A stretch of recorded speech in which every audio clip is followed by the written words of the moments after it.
The 18th of May 2018, 9:59, 919 share in ASTANA.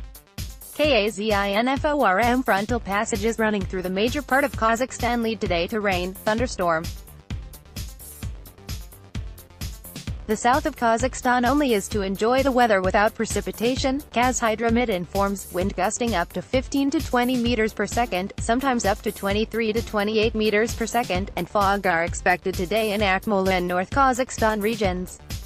15 to 20 meters per second, sometimes up to 25 meters per second wind is forecast to blow in Pavlodar, East Kazakhstan, Kostanay, Karaganda, Almaty, and South Kazakhstan regions.